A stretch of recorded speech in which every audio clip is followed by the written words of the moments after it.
Hi everybody, I'm Chris Wook from Android Authority, and today it's family infighting. It's brother against brother. Two phones enter, and, well, actually both phones leave, but not before they fight, because today it's the HTC Droid DNA versus the HTC One X Plus. For two high-end phones from the same manufacturer, the Droid DNA and the One X Plus are anything but identical. Different chipsets from different manufacturers, different design choices, and varying specs are just the beginning. Now let's see if we can navigate these tricky waters to find ourselves a winner. The HTC Droid DNA has a Qualcomm Snapdragon S4 Pro chipset with a 1.5 GHz quad-core Crate processor. Meanwhile, the HTC One X Plus uses the NVIDIA Tegra 3 chipset and a 1.7 GHz quad-core Cortex-A9 processor.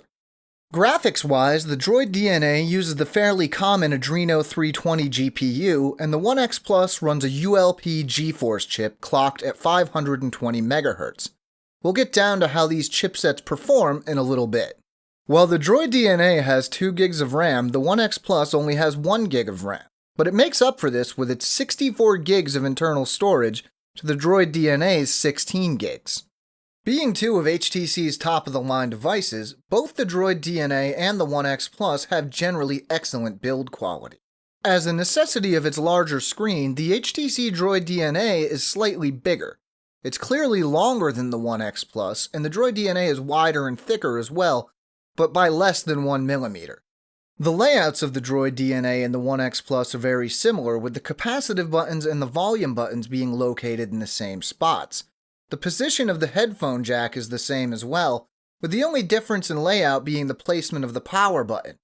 On the Droid DNA, it's located in the very center of the top of the device, while it's on the right side of the top on the One X Plus.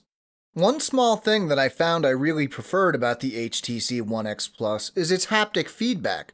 It's a strange thing to note, I know, but it's a very subtle difference that adds a nice touch to the general feel of the One X Plus.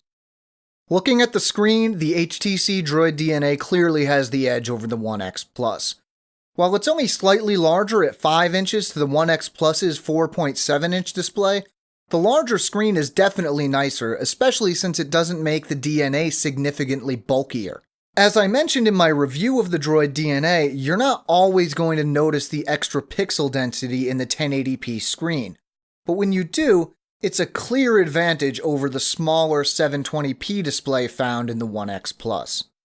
With the two phones sporting different chipsets, processors, and graphic chips, this is where I expected to see the most differences between the HTC Droid DNA and the One X Plus, and this turned out to be true. Now, you're not going to notice a difference in most cases. When launching or running apps, both of these devices perform very well. While I don't put much credence into benchmarks, this is where the differences were the most obvious. The Droid DNA came out ahead in nearly every test I threw at both devices, especially when the CPU was receiving the brunt of the testing.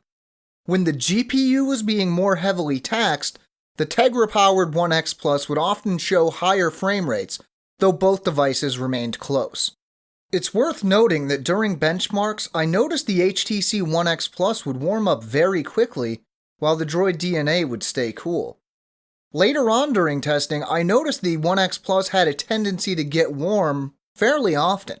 The rear-facing cameras on the Droid DNA and the One X Plus appear to be identical. The megapixels, focal lengths, and aperture sizes are the same, and if you take a picture of the same scene from the same location in the same lighting, it's difficult to impossible to tell which phone it came from. The same goes for the 1080p video capture. As long as the scene and lighting is the same, you'll end up with the same results from either camera. This isn't the case for the front-facing camera.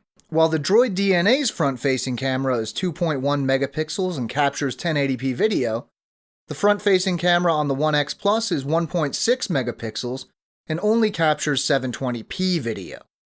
Though you're sure to hear more people complaining about the 2020 mAh battery in the HTC Droid DNA, the HTC One X Plus is barely better with its 2100 mAh battery.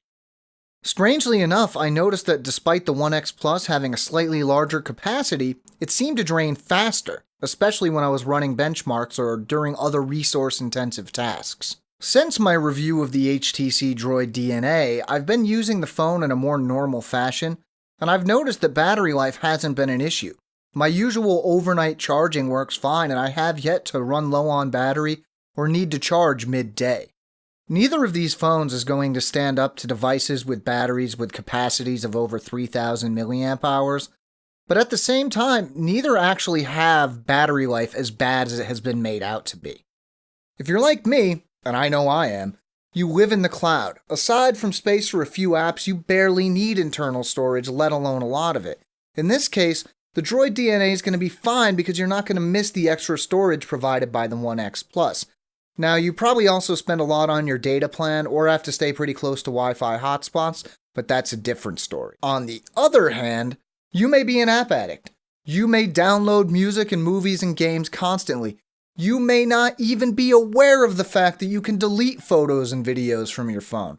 In that case, the 11 usable gigabytes of storage on the Droid DNA aren't going to last you more than a few minutes. In that case, you're going to want to go with the One X Plus. Then there are the screens. If you've ever seen me talk about the Droid DNA before, you'll know that I absolutely loved this screen.